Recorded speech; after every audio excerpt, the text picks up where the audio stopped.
السلام علیکم دوستو، دنیا کی خاص خبروں میں آج آپ سنیں گے کہ متحدہ عرب امارات میں اب جوہری توانائی سے بھی بجلی بنائی جائے گی۔ امریکہ نے بھارت کو ترجیحاتی ممالک کی فہرست سے نکال دیا۔ امریکہ پاکستان کے ساتھ ایک بار پھر تعلقات مضبوط کرنے کا خواہش مند۔ اب تمام کمپیوٹرز بھارت کی ایجنسیوں کی پہنچ میں، کسی کو بھی چیک کر سکتی ہیں۔ ملائیشیا میں موجود پاکستانیوں کے لیے ایک بڑی خوشخبری۔ امریکہ مذاکرات نہیں، یہاں حکومت کی تبدیلی چاہتا ہے۔ ایران: ہم جھگڑے کے خلاف ہیں، امید ہے کہ امریکہ بھی یہی چاہتا ہوگا۔ ڈاکٹر حسن روحانی۔ تو آئیے دوستو، چلتے ہیں اب خبروں کی ڈیٹیل کی طرف، لیکن اس سے پہلے اگر ہو سکے تو ویڈیو کو لائک اور چینل کو سبسکرائب ضرور کیجیے گا، شکریہ۔ ادھر متحدہ عرب امارات نے ملک میں پہلے ایٹمی پاور پلانٹ کو چلانے کا لائسنس دے دیا ہے، جو عرب دنیا میں پہلی ایٹمی پاور پلانٹ ہوگا۔ تیل کے ذخائر سے مالا مال ملک متحدہ عرب امارات اب تیل کے ساتھ ساتھ جوہری توانائی سے بھی بجلی بنائے گا۔ متحدہ عرب امارات کے پاس توانائی کے مختلف ذخائر ہیں، لیکن 1 کروڑ کی آبادی کی ضروریات کو پورا کرنے کے لیے توانائی کے متبادل ذرائع کو استعمال کرنے کے لیے بڑے پیمانے پر سرمایہ کاری کی جا رہی ہے۔ اس موقع پر ابو ظہبی کے ولی عہد نے کہا کہ آج کا دن ہمارے پرامن جوہری توانائی کی ترقی کے سفر میں خاص حیثیت رکھتا ہے، جس میں ہم نے پہلا آپریٹنگ لائسنس جاری کیا ہے۔ ہم اپنے آنے والے 50 سالوں کی ضروریات کو پورا کرنے کی تیاری کر رہے ہیں، اور اس میں ہماری سب سے بڑی طاقت ہماری قوم کی قابلیت ہے۔ ادھر صدر ٹرمپ نریندر مودی سے افغانستان معاملات میں کردار ادا کروانا چاہتے ہیں، لیکن مودی نے انکار کر دیا ہے۔ اس لیے امریکہ نے بھارت کو ترجیحاتی ممالک کی فہرست سے نکال دیا ہے۔ امریکہ نے بھارت کو تنگ کرنا شروع کر دیا ہے۔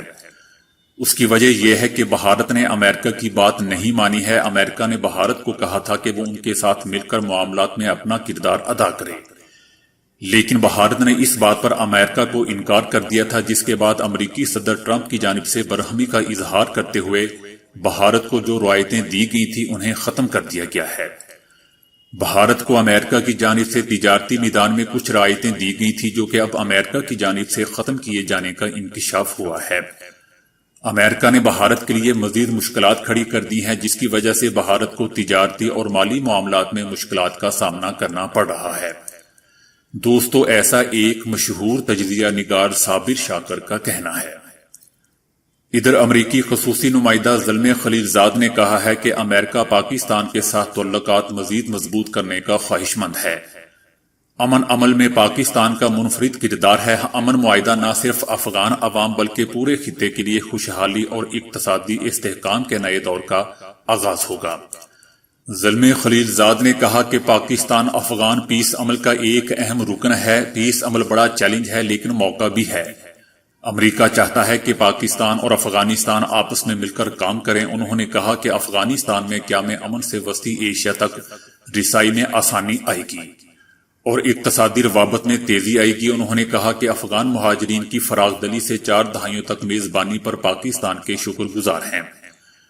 انہوں نے کہا کہ افغانستان کی معیشت کے لیے بھی ہم فکر مند ہیں، تاہم علاقائی اور پاکستان کا تعاون افغانستان کی معیشت کے لیے بہتر ہوگا۔ زلمے خلیل زاد نے کہا کہ پاکستان نے خلوص دل سے افغان مہاجرین کی میزبانی کی ہے۔ انہوں نے کہا کہ افغان مسئلے کا کوئی فوجی حل نہیں ہے، مذاکرات ہی افغان تنازع کا واحد حل ہے۔ افغان پیس کے لیے پاکستان اور افغانستان کو رابطے بڑھانے ہوں گے۔ زلمے خلیل زاد نے کہا کہ امریکہ یک طرفہ طور پر بھی افغانستان سے نکل سکتا ہے، لیکن ہم نہیں چاہتے کہ افغانستان میں گڑبڑ دوبارہ شروع ہو جائے۔ انہوں نے کہا کہ ہم تنقید کرتے ہیں، لیکن اس کا مطلب یہ نہیں کہ ہم آگے نہیں بڑھ سکتے۔ ادھر بھارت میں خفیہ ایجنسیاں اب کسی بھی کمپیوٹر میں موجود سٹور ڈیٹا سمیت کسی بھی معلومات کی نگرانی یا اس کو چیک کر سکتی ہیں۔ 10 ایجنسیوں کے پاس یہ اختیارات ہیں، وہ کسی بھی کمپیوٹر کے ڈیٹا کو چیک کر سکتی ہیں۔ اس آرڈر میں قانون نافذ کرنے والے اداروں کے اختیارات میں توسیع کر دی گئی ہے تاکہ وہ موجودہ دور کی ضروریات کو پورا کر سکیں۔ یہ حکم نامہ 20 دسمبر کو جاری کیا گیا تھا، جس کے بعد اس پر عوام کا شدید رد عمل دیکھنے میں بھی آیا تھا، اور اس حکم سے سیاستدانوں اور شہریوں نے آن لائن شدید مذمت کی تھی۔ اس حکم کے مطابق سبھی سبسکرائبر یا سروس پرووائیڈر اور کمپیوٹر کے مالک کو ایجنسیوں کو تکنیکی تعاون دینا ہوگا۔ اگر وہ ایسا نہیں کرتے تو انہیں ایک بڑا جرمانہ ادا کرنا ہوگا۔ شدید رد عمل کے بعد حکومت یہ واضح کرنے پر مجبور ہو گئی تھی کہ یہ آرڈر نیا نہیں ہے اور وہ محض ان اختیارات کا اعادہ کر رہی ہے جو ان ایجنسیوں کو پہلے سے ہی دستیاب تھے۔ نئے حکم سے ان ایجنسیوں کے اختیارات میں بہت اضافہ ہو گیا ہے، جنہیں پہلے صرف کالز یا ڈیٹا کو روکنے کی اجازت تھی۔ بنیادی طور پر اب سرکاری ادارے آپ کی کالیں ٹیپ کر سکتے ہیں، آپ کی آن لائن کمیونیکیشن کو پڑھ سکتے ہیں، آپ کے کمپیوٹر پر محفوظ ڈیٹا تک رسائی حاصل کر سکتے ہیں، چاہے وہ انٹرنیٹ سے منسلک ہو یا نہ ہو، اور ساتھ ہی کسی ڈیجیٹل معلومات کو روک سکتے ہیں۔ پہلے ڈیٹا سکین کرنے کے اختیارات مختلف ایجنسیوں کو دیے گئے تھے، لیکن اب موجودہ اعداد و شمار، سٹوریج اور پیدا ہونے والے ڈیٹا کو بھی روکا جا سکتا ہے۔